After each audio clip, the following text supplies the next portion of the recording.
Hi and welcome back to Cheeky Crypto. Today guys, we are going to be taking another look at Cardano to see what's been going on most recently with the price action here of ADA. Now as I get into this video, if you do find it useful and informative, hit the like button. I really do appreciate that. If you happen to be new to the channel, why not go ahead and subscribe, tap the bell, select all notifications, and in doing so, you are going to be kept up to date with everything that we do here at Cheeky Crypto. If you haven't yet joined us in Discord, fantastic community talking crypto 24/7, why not go ahead and check it out? Links in the description down below. I don't think you'll be disappointed. Right, with all that being said, done and out the way, let's jump down into the desktop here and take a look at what's going on with Cardano. So we are paired up with USDT. We're on the hourly chart. Binance is the data source, so if you wanted to replicate the charts, just throw those in as your criteria and you should be good to go. Okay, cool. So basically we started to see a pretty good run to the upside. It wasn't an impulsive run and there was far too much overlap for that. So we saw an ABC move up, and I actually drew this up as an A wave, and we started to see a corrective move come back down. Now this correction could have been in itself, a big A, B, C kind of flat correction, which is what I thought was going to happen here for Cardano. We actually started to see the pullback, but then we surged on up. And this kind of defeated the odds a little bit because the stochastic RSI was up in the overbought area at this time. I was thinking that we were going to come down. But actually we rode up with the rest of the market a little bit longer. So we actually have to articulate this correction slightly differently, just an ABC with a slightly overextended C wave, again causing overlap, so we know it's not an impulsive move down. Okay, so very, very quick over with that kind of corrective move, and there's your B wave, right? So our A wave is up here, and our B wave comes down. This then leads us into this C wave going higher, right? The 1-to-1 ratio with our A wave would have put this at about 90.1 cent. This is the most common relationship between our C wave and our A wave just here. So you normally would expect to see these two things, being 1-to-1, and that's the most common. However, that's not what has to happen. It's not a criteria, and it isn't something that we'd expect to see, all the time. It's just the most common relationship between the two. And what we should really consider here is the resistance level of this area and this one just here. Now, obviously, this resistance has proved to be quite strong for Cardano, to the point where we're actually starting to see a bit of a pullback from it. This is also a 786 retracement zone. Okay, so taking that measurement of our A wave, moving it over into the B wave here, or from the B wave low to the C wave high, and this essentially is the 786 falling exactly on line with that resistance, right? So we know that that's going to be a really strong point for a reversal. Okay, we do want to just focus in on one thing though, and that is invalidation of any potential lows, right? So although we can see here that we've actually just come right up against this point, and we can check there, this is 88.3 cent, and that being a B wave, and over here we can see that we've pushed higher according to Binance at 88.4. Okay, so when we have 88.3, 88.4, just a fraction in there, but it has meant something quite important. If I zoom out a little bit, there was a C wave low target down here, right? This is now an impossibility based on these wave counts, okay? Because we've moved higher than B after going down lower than the A wave, okay?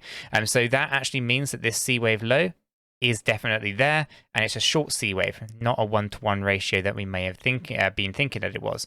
Same was said for this move just here. We're getting an ABC move, incompletely invalidated as well, so we can also remove this low point, and we can remove the buy zones from there as well. Okay, so we can articulate it like this. And so for the most part, this move up here has actually done quite a few invalidations. It's basically saying, okay, we're going to take out some of those lower price targets that were there for Cardano, and now we should potentially be thinking about slightly longer term pulls to the upside or pushes to the upside. So we should be thinking, that this is potentially going to be the reversal point. We might still push for the 90 cent range, and it'd be really good if we can, because we would want to essentially test this area here as our area of support, right? So when we start thinking about, slightly pushing up, pulling back down, just really testing this area and then riding it up again, okay? So that's kind of the ideal situation. There are a few caveats to this and why I think it might not actually happen. And the stochastic RSI on this hourly chart is good. We could potentially see a push to the 90 cent here based on the hourly stochastic, okay? I think that's pretty good encouragement. However, this resistance is going to be really strong. So we should be a little bit cautious about, about our positions. If we're actively trading, we really want to be considering things at this point, okay?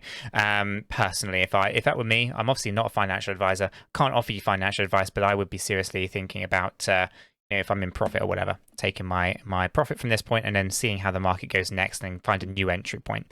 If I'm hodling, then just expect some volatility, because I think that's what's going to come here. Now, on the 4-hourly chart, we have an overbought stochastic RSI. Okay, this is indicating that we are likely to see some kind of corrective move to the downside. Okay, so again, finding that resistance line and potentially looking at the next level of support being about 85.7. Okay, maybe there's a little area above there, to be fair, about 86.5. There's a few additional areas that I haven't actually marked up recently, but if I did throw that on, I think it'll probably be about there at 86.4, 86.5, somewhere in that zone. If I actually spend a little bit of time here just to kind of get that a little bit more accurate, you can see if I move that out of the way and just pull this down, we get right into these wicks here. Right now, I think we should probably lower this right into this zone, and that's because there's an area of resistance and an area of support right there.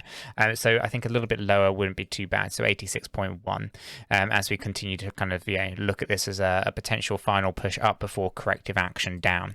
So the 4-hourly chart does seem to be wanting to see the corrections. Okay, if we actually throw the volumes in here, the other thing that's a good indication here is that the volume is actually decreasing as we're pushing up. That means we're running out of momentum, and the momentum indicator is also saying the same thing, right? We are thinking there's going to be a potential pullback here because the volumes have been decreasing as we've been pushing up. We've moved the stochastic RSI from oversold to overbought quite rapidly. If, however, those volumes were increasing whilst the price was pushing up, this stochastic RSI would have moved really slowly to the upside, and we would have had more price discovery, and we probably would have smashed straight past that resistance line of 88.3. And actually held it. So for the most part, the 4 hours kind of doing what you would expect it to do under these circumstances. Okay, and when we come up into the 8-hourly chart, again, same scenario. We're overbought, right? And we should be really thinking about corrections here as well. Again, we throw the volume in. The volume has been decreasing as we push the stochastic RSI up and as we push the price up.